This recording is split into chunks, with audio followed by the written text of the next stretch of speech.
So hello and welcome to our YouTube channel we are D classes दोस्तों। तो I hope सभी के सभी अच्छे हो गए। तो आपको ये जो स्क्रीन पे जो लिस्ट दिख रही है ना, ये क्या हो सकती है? ये है जिन टॉपिक से प्रीवियस पेपरों में वीआरडी के प्रीवियस पेपरों में क्वेश्चंस आए हैं। मैंने है ना जो प्रीवियस पेपर होते हैं ना उनको इकट्ठा किया, उनसे टॉपिक को सिलेक्ट किया कि कहाँ कहाँ से क्वेश्चन आए हैं पिछले पेपर्स में, ठीक है।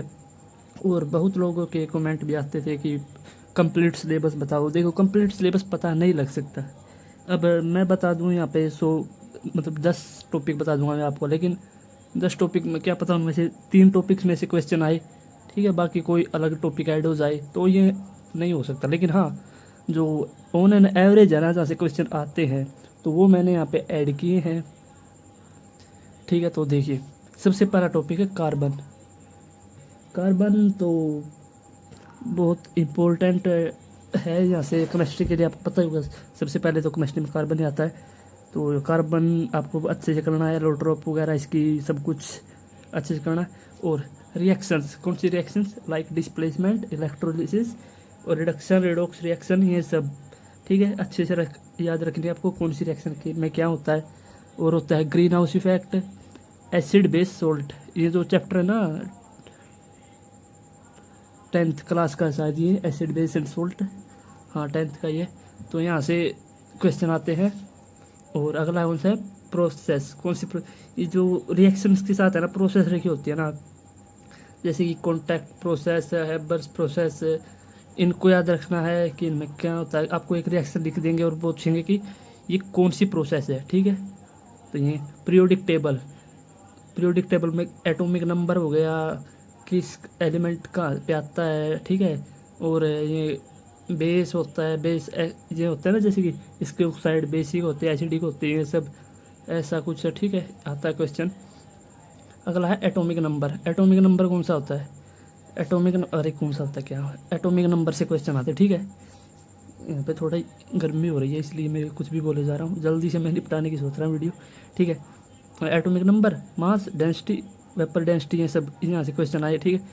ये मैं ये नहीं बता रहा हूँ कि यहाँ से क्वेश्चन आएगा, ये मैं बता रहा हूँ कि पिछले टॉपिक या पिछली बारी यहाँ से क्वेश्चन आए हैं, ठीक है। और colour of compound after reaction, हाँ जैसे कि रिएक्शन हो गई तो कंपाउंड बनेगा, उसका कलर क्या होगा, ये कहाँ से करना आपको। ये जो आपकी एनसीईआरटी में जो रिएक्शन दी हुई है ना, वहाँ पे उनको आपको अच्छे से पढ़ना है, ठीक है। पीएच ऑफ कंपाउंड, पीएच पूछ लें, जैसे कि वाटर की पीएच हो गई, और मिल्क की पीएच, या ऐसा कुछ, ब्लड की पीएच, ऐसा कुछ पूछते, ठीक है। रिएक्टिविटी सीरीज, कि कौन सा ज़्यादा रिएक्टिव है, वो होती है ना रिएक्टिविटी सीरीज, आप 10th क्लास में दी हुई है वो, ठीक है। और कैटालिस्ट यूज्ड, मतलब कौन सा कैटालिस्ट यूज किया जाएगा कहाँ पे, ठीक है।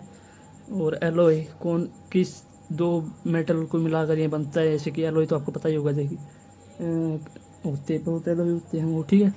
और डिहाइड्रेटिंग एजेंट, यहाँ से भी क्वेश्चन आए हैं। Mode of nutrition, mode of nutrition से 100% क्वेश्चन आएगा, ठीक है, 100%। और डाइजेशन एंजाइम, ये डाइजेशन वाला जो चैप्टर है ना, इसमें कहाँ से कौन सा एंजाइम किसको डाइजेस्ट करता है, ठीक है। Cell, cell both plant and animal, दोनों सेल्स को अच्छे से पढ़ना आपको। प्लांट हार्मोन 100% क्वेश्चन, 100%, 2 या 3 क्वेश्चन 100% आएंगे। Ecosystem, evolution, genetics, energy, disease caused by who, disease caused by मतलब जो डिजीज़ होती है, जैसे कि मलेरिया और वगैरह वगैरह, इनके जो डिजीज़ एजेंट होते हैं ना, जिसके किसके द्वारा की जाती है। ब्रेन पढ़ना आपको अच्छे से, ठीक है। कौन सा फंक्शन किस ब्रेन के पार्ट के द्वारा किया जाता है, जैसे कि हार्ट बीट वगैरह हो गया, हाथों पैरों को हिलाना हो गया, ये सब, ठीक है। और होता है रिप्रोडक्शन, ब्लड। फिर आता है हमारा लाइट। लाइट में मिरर और एक कनकेव कन्वेक्स मिरर है ना, कन्वेक्स लेंस, कनकेव लेंस, ये सब आपको अच्छे से याद करना है, क्योंकि इसमें से 100% क्वेश्चन आते हैं आपके कि अगर ऑब्जेक्ट यहाँ पे तो इमेज कहाँ पे बनेगी, कैसी बनेगी, ठीक है। फिर है इलेक्ट्रिसिटी। इलेक्ट्रिसिटी में से न्यूमेरिकल आते हैं, magnetic field and electric current, source of energy और ग्लैंड्स, इंग्रेडिएंट्स के बारे में आपको अच्छे से याद करना, और फुल फॉर्म भी आ जाती है एक दो, जैसे कि किसी की फुल फॉर्म आ गई कि अब मेरे को याद नहीं आ रही क्या पूछी गई थी, लेकिन फुल फॉर्म भी आती है, ठीक है।